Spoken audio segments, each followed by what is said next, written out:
Hari ini saya akan menyampaikan satu topik yang saudara perlu tahu bahwa saya merenungkan ini itu lebih dari 10 tahun, saudara.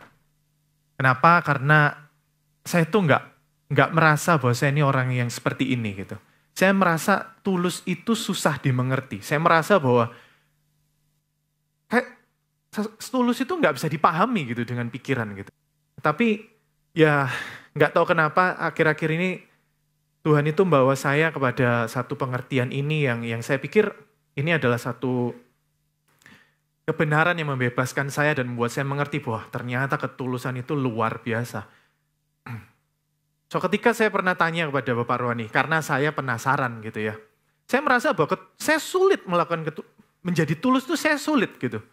Nggak tahu, mungkin ada teman-teman atau saudara di sini yang tulus ya gampang aja gitu.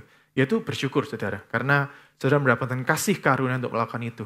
Tapi buat saya itu sulit untuk tulus. Kenapa? Karena saya ini terbiasa strategis gitu ya.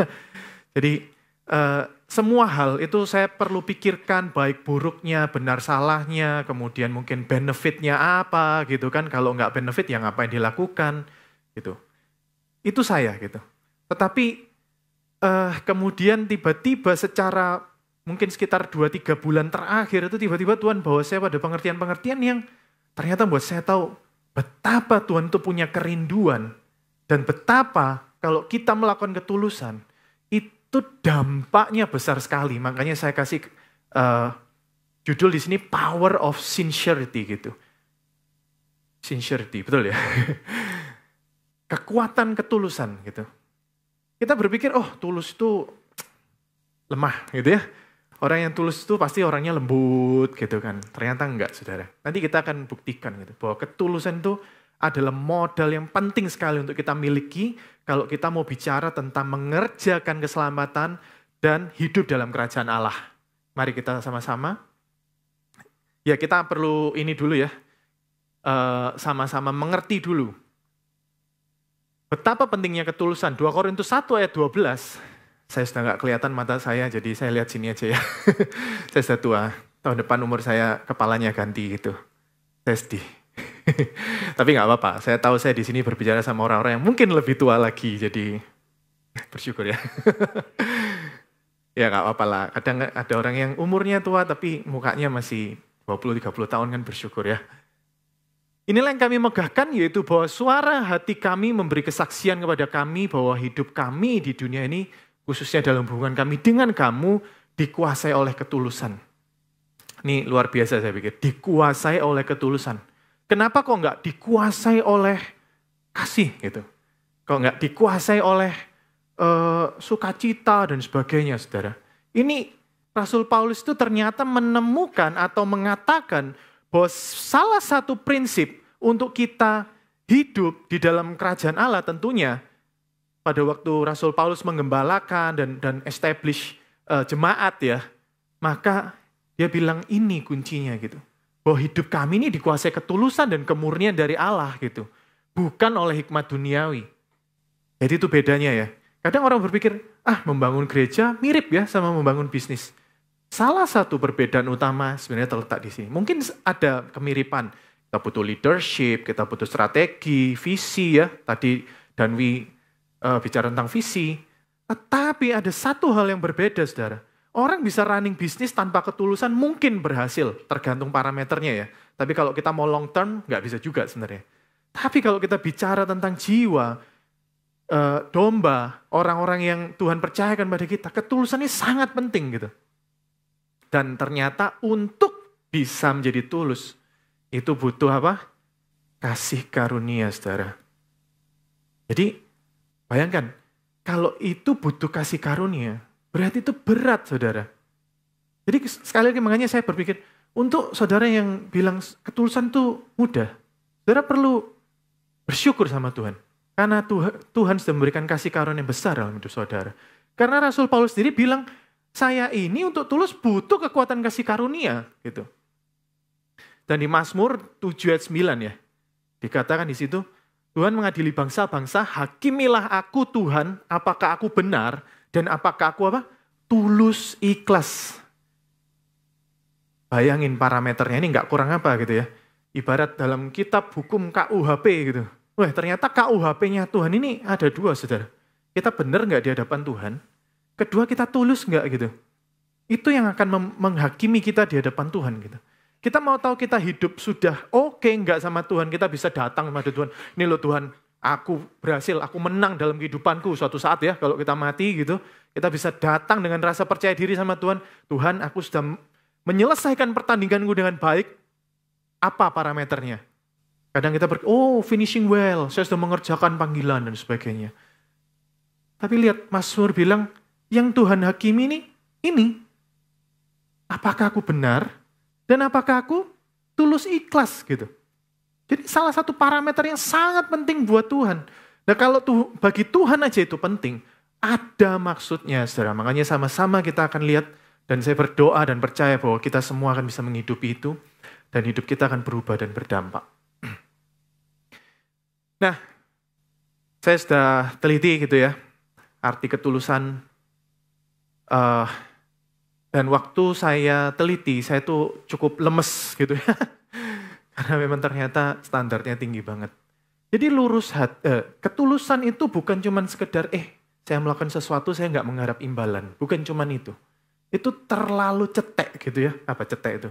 Kalau Danwi tadi nyekukruk kan, saya juga nggak mau kalah gitu ya. Di ibadah pagi tadi Danwi mengeluarkan kosakata yang aneh, saya juga nggak mau kalah gitu. Cetek itu apa ya? Dangkal gitu. Terlalu dangkal kalau kita memahami ketulusan itu cuman pada, saya tidak mengharap imbalan. Ya itu ikhlas gitu. Tapi tulus itu punya pengertian yang luar biasa, saudara. Ini ada bahasa aslinya, cuman saya nggak usah mention lah ya. Pokoknya artinya ini, lurus hatinya, tetapi juga murni hatinya, dan utuh hatinya. Keutuhan itu saudara, kalau pernah belajar tentang definisi integritas itu. Utuh itu artinya berintegritas. Artinya hati kita itu utuh, utuh itu apa sih? Artinya tidak terkorupsi gitu ya. Tidak terganggu oleh hal-hal yang salah. Jadi sama seperti mobil, kalau saudara punya mobil, dan saudara sayang sama mobil saudara, saudara pasti jaga supaya tidak ada satupun yang membuat mobil Anda rusak. Apalagi bocel aja nggak boleh ya, apalagi rusak gitu ya. Begitu bocel langsung keluar, kompon gitu ya. Misalkan, apalagi misalkan bunyi sedikit langsung bawa ke bengkel gitu ya. Nah itu tandanya saudara itu menjaga integritas mobil Anda gitu. Meskipun keluar uang nggak apa-apa. Yang penting saya oke sama mobil ini. Itu integritas itu seperti itu. Nah ternyata definisinya luas sekali gitu. Dan makanya buat Tuhan ini penting gitu. Nah kenapa saya mention? Karena ternyata ketulusan itu jadi salah satu penyeimbang. Ya kita tahulah ayat ini sangat sering dikhotbahkan ya. Lihat aku mengutus kamu seperti domba tengah-tengah serigala, karena itu jadilah cerdik seperti ular dan tulus seperti burung merpati. Kenapa kok nggak tulus seperti merpati aja? Kenapa mesti burung merpati? Kenapa saudara? Karena merpati itu nggak bisa hidup sendirian ya. Betul kan?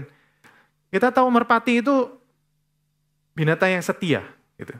Jadi dia tuh kalau sekali ketemu pasangannya, dia akan ya udah sama itu terus gitu. Itu salah satu karakter merpati. Makanya merpati itu adalah lambang ketulusan.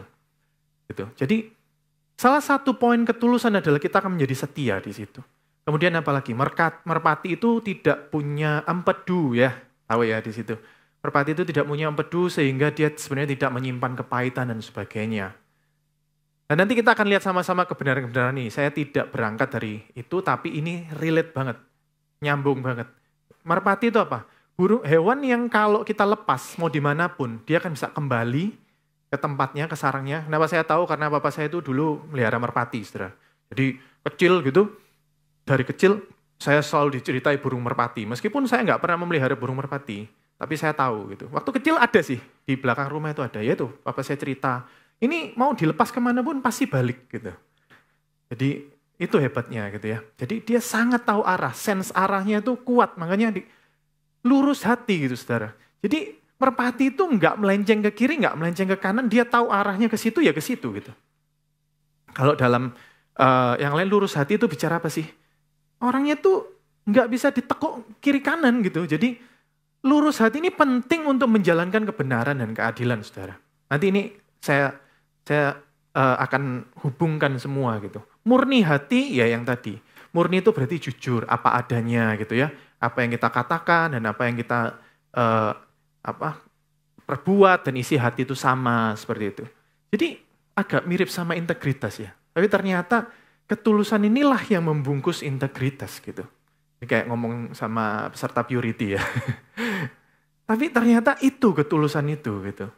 Dan ternyata saya tuh kaget kenapa kok Tuhan tuh nggak pakai kata integritas atau kejujuran. Kenapa Tuhan di Alkitab itu banyak sekali referensi tentang ketulusan. Dan Tuhan tuh sangat menghargai ketulusan. Ternyata ini poinnya. Bahwa ketulusan ini adalah modal, nanti kita lihat ya. Satu persatu. Nah, ada 5 modal atau 5 hal minimal. Yang waktu kita itu tulus, kita itu mampu melakukan hal ini. Yang pertama, takut akan Tuhan. Saya sendiri pernah share tentang takut akan Tuhan ya. Itu satu materi sendiri, tapi saya berharap saudara ada yang nyantol ya, karena mungkin saya share-nya setahun yang lalu. Gitu. Kita lihat sama-sama di Kolose 3:22, kita nanti akan bahas tentang Kolose 3 ini panjang dan lebar, ini disimpan dulu. Tetapi poinnya ada di sini ya. Karena melainkan dengan tulus hati karena takut akan Tuhan. Kita tahu ayat selanjutnya bicara apa?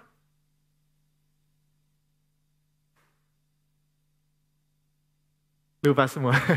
Karena segala sesuatu yang kamu lakukan, lakukanlah seperti untuk Tuhan dan bukan untuk manusia. Ayat sangat favorit ya. Nah, poinnya adalah apa? Kalau kita takut akan Tuhan, itu poinnya adalah dengan tulus hati. Nggak bisa kita takut akan Tuhan itu sekedar ya karena terpaksa gitu akhirnya. Ya. Memang ayat ini bicara tentang tuan-tuan, tapi poin saya mau katakan di sini bahwa kalau kita mau menjalankan sesuatu, ketaatan dan sebagainya, itu standarnya adalah ketulusan, saudara. Kita nggak bisa taat sama sesuatu hanya karena ya terpaksa gitu ya. Ya bisa, tapi hasilnya itu tidak akan berdampak apapun gitu. Mungkin kita sebagai karyawan taat, ya karena disuruh bos. Kalau saya nggak taat ya nanti saya nggak dapat gaji dan sebagainya. Atau saya kehilangan pekerjaan dan sebagainya. Gitu ya. Tapi sebenarnya yang Tuhan mau katakan di sini, kalau kita bisa taat karena sesuatu yang lain, itu dampaknya besar. Jadi gini saudara, kita itu bisa menentukan apakah kita menjalani hidup kita ini dengan biasa-biasa, atau hidup kita itu berdampak gitu. Kita bisa loh. Extra mile contohnya. Kita bisa taat dan menghasilkan extra mile gitu. Oh ya extra mile. Bagaimana caranya? Kalau kita tulus melakukan itu. Kalau kita cuma sekedar, ya udah yang penting, sebentar nih handphone saya geter-geter, nggak enak banget. Saya taruh sini. Sampai mana tadi? Nah, kayak saya ini, perusahaan saya kan membuka lowongan magang gitu ya. Mungkin di sini nggak banyak karena di sini sudah tua-tua, tapi saya tuh bingung sama anak zaman sekarang gitu. Kalau tanya gitu ya, kenapa mau masuk, pokoknya gini, apa parametermu masuk dalam perusahaan? Jawabannya, benefitnya apa buat saya gitu. Jadi ini mengerikan sih saudara. Gitu. Karena ini membuat orang itu jadi nggak setia, orang itu hanya melakukan sesuatu kalau itu benefit dan itu bahaya sekali. Tidak akan ada pertumbuhan di situ, dia nggak akan belajar apa-apa. Kenapa? Setiap kali dia merasa itu tidak menguntungkan buat dia akan pindah. Dia akan cari yang lain yang merasa lebih baik gitu. Memang bukan berarti kita harus diperbudak sama pekerjaan atau kantor kita, enggak gitu. Tapi kalau kita bekerja hanya mengandalkan untuk apa benefitnya buat saya, ini bahaya saudara. Karena di situ kita nggak akan pernah benar-benar bisa. Kalau tadi Danwi pagi bicara tentang talenta ya, kita mau mengembangkan talenta kita tanpa ketulusan tuh nggak bisa gitu. Nanti saya akan sebutkan gitu, karena itu akan menjadikan kita sebagai seperti hamba yang punya satu talenta itu. Dia akan takut gitu. Gimana kalau saya gagal? Gimana kalau saya malah kehilangan uang saya gitu? Ya udah lebih baik saya simpan gitu. Karena ternyata apa? Definisi ketulusan bukan cuman apa? Ya udah saya melakukan ini karena saya ikhlas, bukan itu. Tapi ketulusan itu pada dasarnya definisinya adalah apa? Kondisi di mana hati kita itu tidak lagi terganggu oleh apapun. Maka saat kita takut, kita sebenarnya nggak tulus. Melakukan sesuatu saat kita takut, itu udah nggak tulus. Nggak utuh kan tadi ya. Lurus hatinya, murni hatinya, utuh hatinya. Sebenarnya ada definisi keempat, kesederhanaan. Begitu orang nggak sederhana hatinya, itu udah nggak tulus. Contohnya apa? Sederhanaan, overthinking gitu ya. Mau melakukan sesuatu, pikir, siapa yang suka overthinking? Nah, hati-hati saudara. Itu akan mengganggu kondisi hati kita.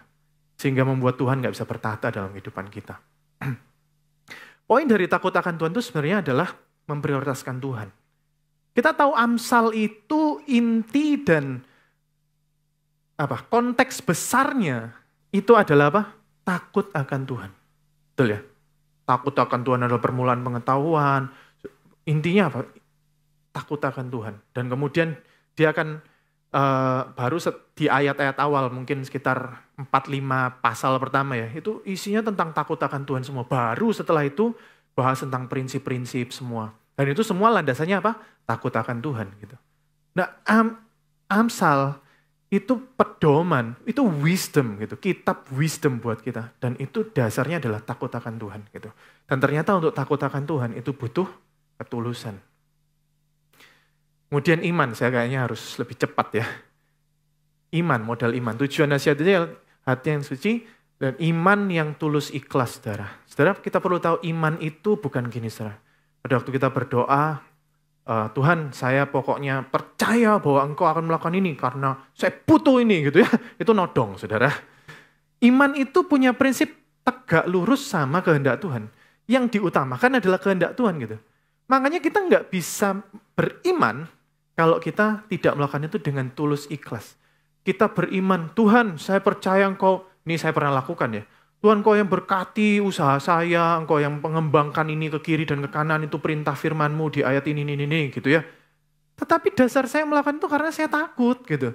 Karena saya, ini gimana, sales kok nggak ada, bulan ini belum ada penjualan dan sebagainya gitu. Iman tuh bukan seperti itu, saudara. Iman tuh percaya bahwa Tuhan akan melakukan bagiannya sesuai dengan kekayaan dan kemuliaannya dan timingnya dia juga gitu. Itu semua kedaulatannya Tuhan, itu iman. Kita percaya bahwa everything is gonna be okay, bukan karena saya gitu. Saya suka banget sama di ruang kubur itu selalu ada kata-kata ya, God help me to remember that everything is gonna be okay. Kalau Tuhan itu ada bersama dengan saya, tidak ada satupun hal yang tidak dapat kujalani, tidak akan kuhadapi kalau Engkau bersama dengan saya gitu. Itu iman, saudara. Gitu. Saya harus cepat karena ini cuman ini ya. Saya nggak sedang membahas itu. Tapi saudara perlu tahu bahwa ketulusan itu nyambungnya banyak kemana-mana.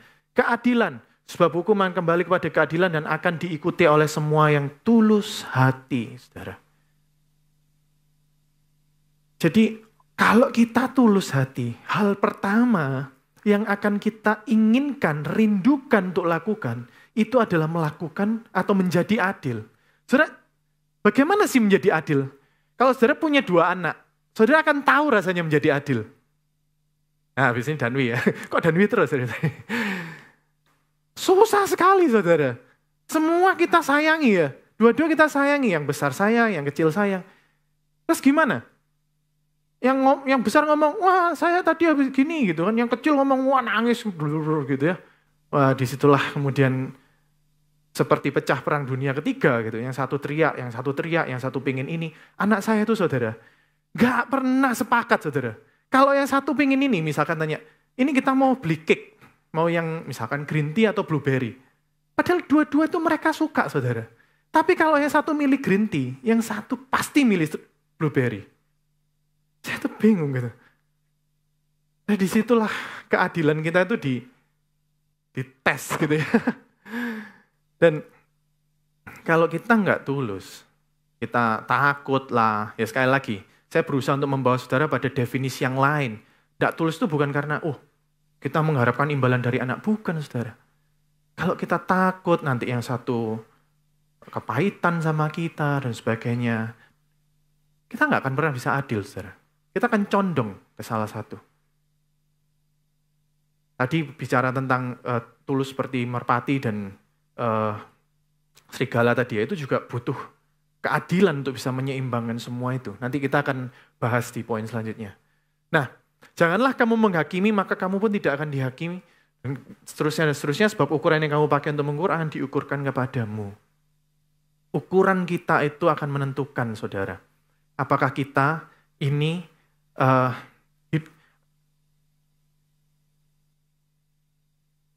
apakah kita itu waktu kita misalkan ini ngomongnya konteksnya pemimpin ya, entah kita ini sebagai kepala keluarga atau kita ini sebagai PK atau mungkin kita pemimpin di perusahaan. Saudara, ukuran kita itu akan dipakai untuk mengukur kita, gitu kan. Nah, that's why poinnya itu gini, jangan kamu menghakimi. Apa sih menghakimi itu, saudara? Apakah berarti kita tidak boleh memberikan standar pada Tuhan? Bukan. Menghakimi itu seperti gini, saudara. Pada waktu kita melakukan satu vonis, gitu kan, ini benar atau salah, standarnya seperti ini kita berikan. Itu dasarnya apa, saudara? Dasarnya adalah kepentingan pribadi, atau dasarnya adalah kita ingin menegakkan kebenaran. Nah, saya ambil contoh. Ini kenapa saya ambil contoh mumpung orangnya nggak ada gitu ya. Kita tahu kok Budi itu kan orangnya suka maksa, betul ya? Betul apa betul? Kan gitu. Tapi saudara perlu tahu kenapa saudara ikuti dia gitu. Kalau enggak kan saudara sudah nggak ada di sini. Kenapa? Semakin kita jadi pemimpin semakin sering dipaksa sama Ko Budi, betul ya? Ya, makanya yang jadi jangan pikir, wah jadi jarpim, enak yo. Sama mimpin kini, mimpin kanan. Coba tanya tuh para jarpim. Kalau enggak tiap hari dimarahi sama Budi. Saya sih cuma denger gitu. Tapi saudara, kalau kita masih mau ikut pemimpinnya seperti itu, karena kenapa? Karena kita tahu dia tulus. Tadi, ini salah satu contoh tadi, dia promosi bootcamp. Kan gitu kan?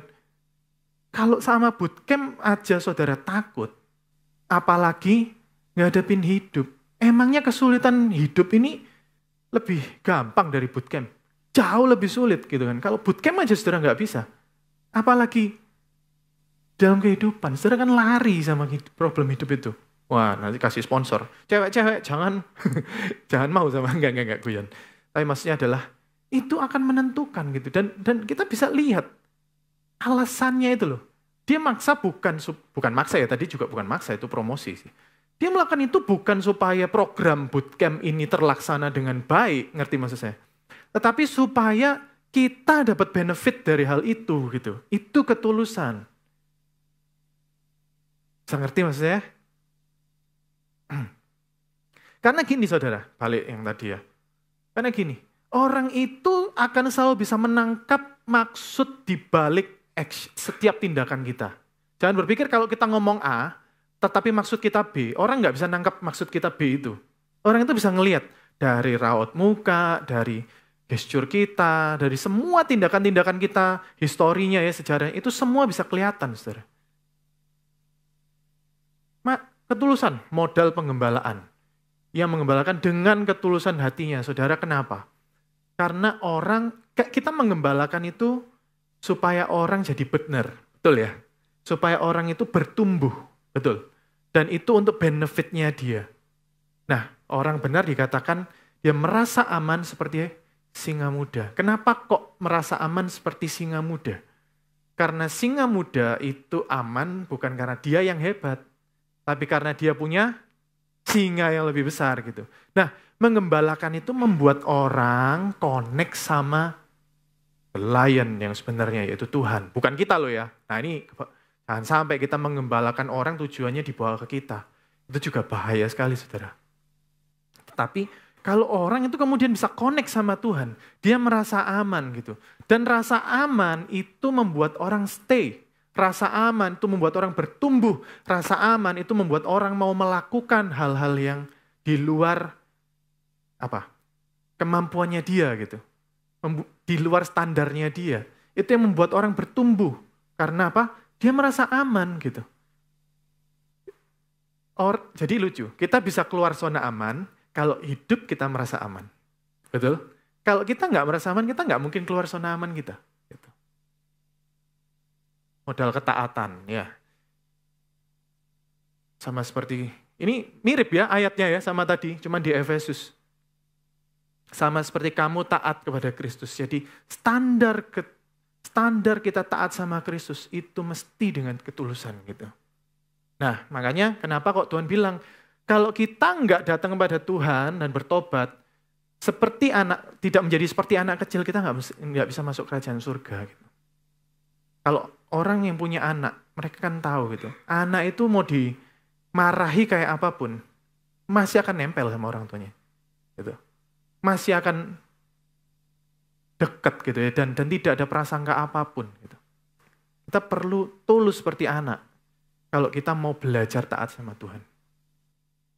Nah, kenapa kok saya panjang lebar ngomong ketulusan? Karena saudara akan bisa teliti di Alkitab bahwa Tuhan itu punya 2 poin penting, 2 hal yang ingin dia kerjakan di dalam kerajaan Allah dan di dalam kehidupan kita.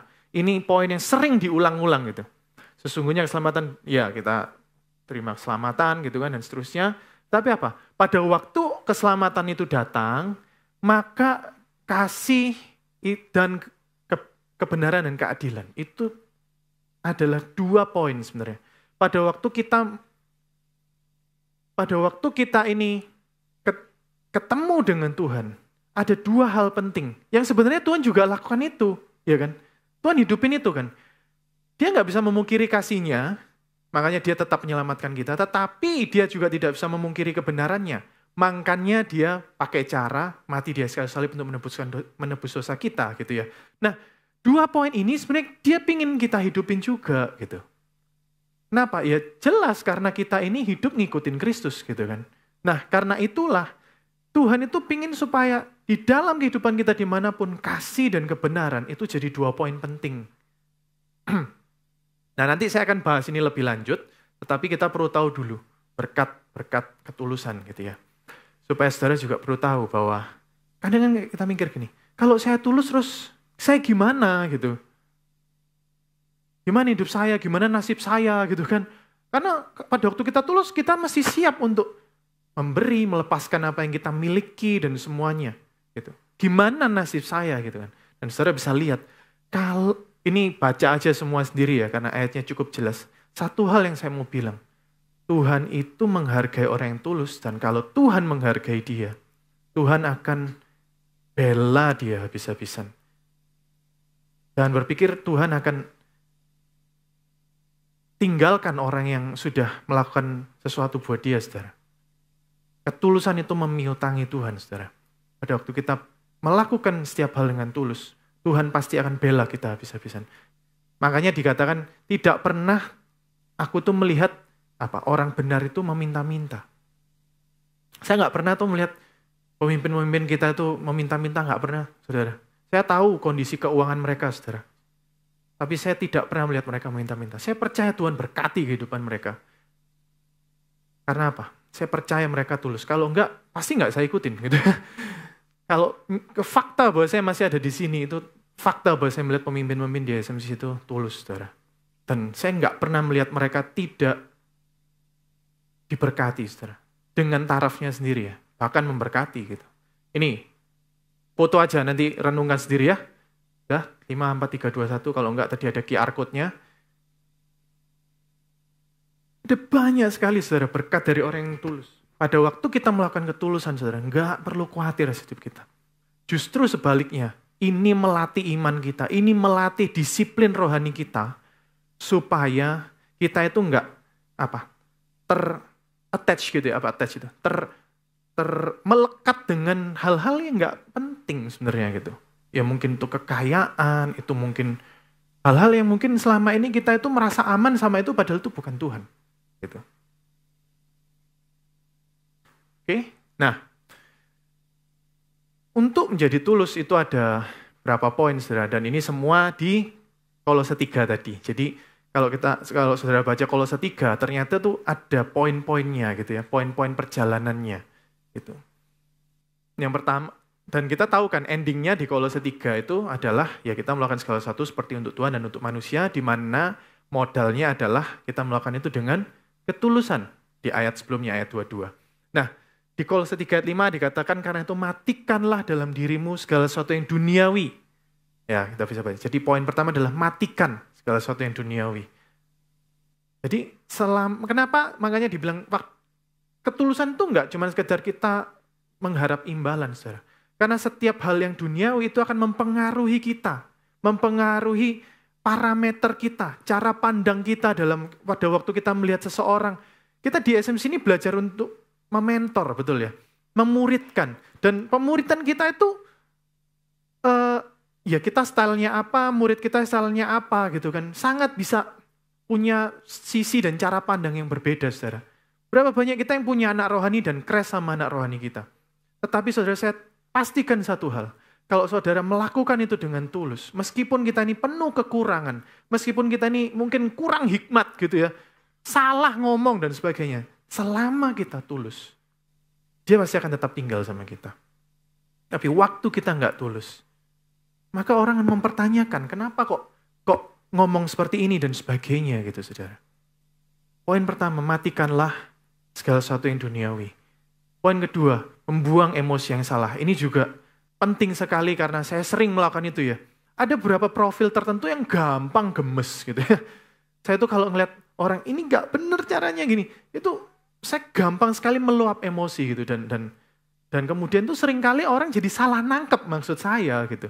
Jadi hati-hati dengan emosi yang meluap gitu, saudara. Pada waktu kita mau melayani orang lain, pastikan bahwa kita tidak lagi punya emosi yang salah gitu. Yaitu marah, geram. Ini sebenarnya lanjutannya banyak. Nanti saudara renungkan sendiri ya. Tapi di sini marah, geram, dan seterusnya, dan seterusnya.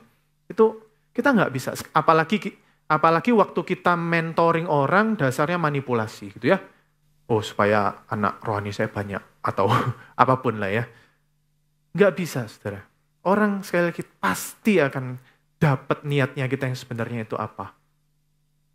Menanggalkan manusia lama. Sama, ini semua ayatnya sama, runtutan ya. Kolose 3 ayat 9-10, jangan lagi kamu saling mendustai karena kamu telah menanggalkan manusia lama. Menanggalkan itu persis seperti orang lepas jubah, gitu ya, melepaskan bajunya, ganti baju, gitu. Sebenarnya ini bicara branding gitu ya. Manusia lama, itu brand kita itu apa? Kalau sudah tahu branding, saudara kan tahu bahwa apa yang kita munculkan, itu bicara seperti itu. Ada orang yang suka pakai outfit yang casual, ya karena dia orangnya casual gitu. Tapi ada orang yang sangat rapi banget gitu ya. Ya kenapa? Ya karena dia nyamannya seperti itu gitu. Nah, jangan sampai kita ini masih nyaman dengan manusia lama kita gitu kan. Tapi harusnya kita pakai manusia baru. Kenapa? Karena itu yang kita munculkan di depan semua orang. Kita seharusnya bersyukur bahwa SMCC ini memberikan pada kita satu wadah yang baik yang namanya komunitas, saudara. Wadah pertama yang sangat baik untuk kita melakukan menjadi pemimpin dan melakukan firman Tuhan itu adalah keluarga. Wadah kedua itu adalah komunitas, saudara.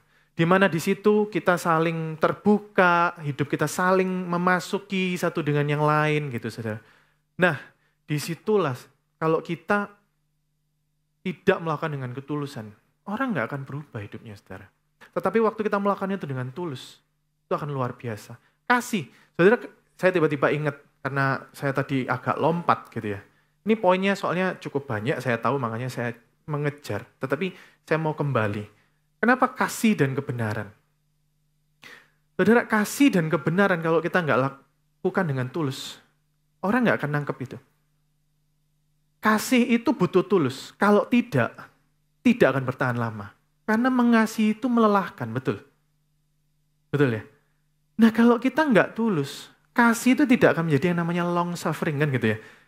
1 Korintus 13 kan katakan kasih itu adalah long suffering gitu. Kasih itu kesabaran. Kesabaran itu pakai kata bahasa Inggrisnya itu long suffering. Kemampuan untuk menderita jangka waktu yang lama. Para orang tua pasti ngerti rasanya long suffering itu kayak apa ya. Kalau boleh ngulang anaknya masuk ke rahim ya mungkin oke lah coba. Tapi kan nggak bisa gitu ya. Show must go on gitu.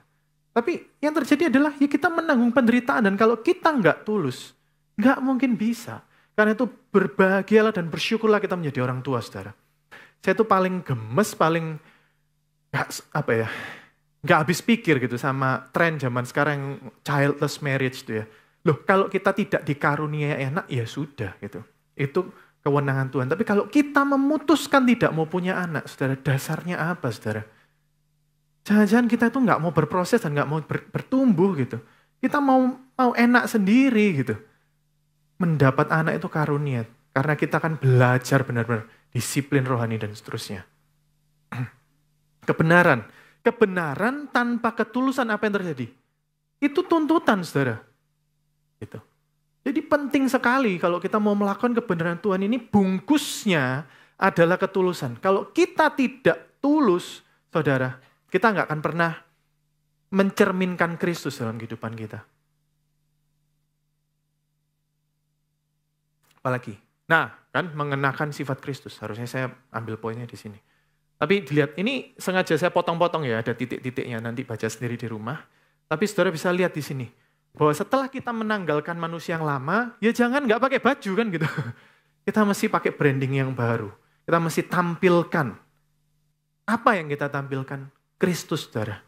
Karena kita sudah nggak menampilkan yang lama, manusia lama kita. Makanya kita mesti menampilkan Kristus. Dan saudara bisa tahu apa sih sifat Kristus? Ya semua yang ada di Alkitab itu. Karena itu, kalau kita nggak baca Alkitab, ya kita nggak akan dapat pedoman bagaimana menjadi seperti Kristus gitu ya. Ya kita nggak mungkin lah maksudnya menyamai Kristus. Tapi bagaimana sifat-sifat Kristus itu bisa terpancar dalam kehidupan kita. Karena ada ayat yang berkata, biarlah terangmu bercahaya supaya setiap orang yang melihatnya memuliakan nama Tuhan. Gitu. Orang itu akan melihat Tuhan dalam diri kita kalau kita itu memunculkan Tuhan dalam kehidupan kita. Dan itu butuh ketulusan, saudara. Mari kita renungkan, mungkin materinya cukup padat saya tahu, tapi mari kita kembali flashback, saudara.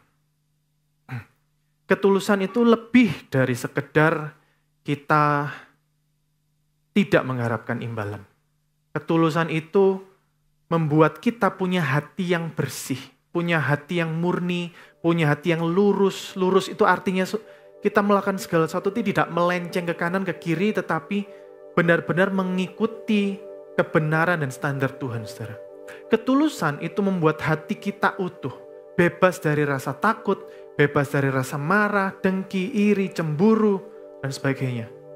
Ketulusan itu sederhana, saudara. Ketulusan itu akan membuat kita menjadi orang yang merasa cukup, tidak ingin sesuatu yang lebih, karena kita percaya bahwa Tuhan itu adalah sumber dari segala-galanya. Nah, ketulusan itu kalau kita terapkan ke orang lain, ke kehidupan orang lain, saudara. Saudara akan punya kehidupan yang begitu powerful, begitu berdampak. Saudara, kita seharusnya sudah berhenti dan muak hanya menjadi orang Kristen yang duduk diam di kursi, mendengarkan firman, dan that's it. Tapi harusnya kehidupan kita di pekerjaan kita berdampak. Kehidupan kita di rumah berdampak. Kehidupan kita ketemu siapapun itu berdampak. Dan hanya dengan ketulusan kita bisa melakukan itu. Karena ketulusan itu akan membungkus kasih dan kebenaran dari Tuhan. Yang membuat kita bisa melakukan itu. Saudara, kita ini punya banyak kekurangan, saudara. Punya banyak kekurangan. Tapi waktu kita bisa melakukannya dengan tulus hati, kita akan terus belajar. Orang yang tulus itu pasti mudah belajar, saudara. Pasti mudah belajar. Karena apa? Yang terpenting buat dia adalah bagaimana hidupnya itu memberkati orang lain, bukan lagi tentang dirinya gitu. Ketulusan itu berarti selesainya urusan saya dengan diri saya dan mulainya hidup saya melayani Tuhan dan berfokus untuk memberkati kehidupan orang lain. Mari kita berdoa. Biarlah firman-Mu ini boleh tertanam dalam hati kami, Tuhan. Menolong kami untuk kami benar-benar boleh menjadi orang yang melakukan kebenaran firman-Mu. Biarlah Engkau yang tanamkan lebih lagi, berbicara lebih lagi, mengembangkan lebih lagi di dalam hati kami, untuk supaya kami boleh benar-benar menjadi orang yang tulus. Dan Engkau yang periksa kami, Tuhan. Apakah kami selama ini sudah menjadi tulus sesuai dengan standar-Mu atau tidak? Roh Kudus Engkau yang berbicara secara pribadi dan menuntun kami, Tuhan. Untuk kami benar-benar boleh jadi pelaku firman-Mu dan berbahagia karenanya. Terima kasih. Kami serahkan semua dalam tangan-Mu. Dalam nama Yesus. Haleluya. Amin.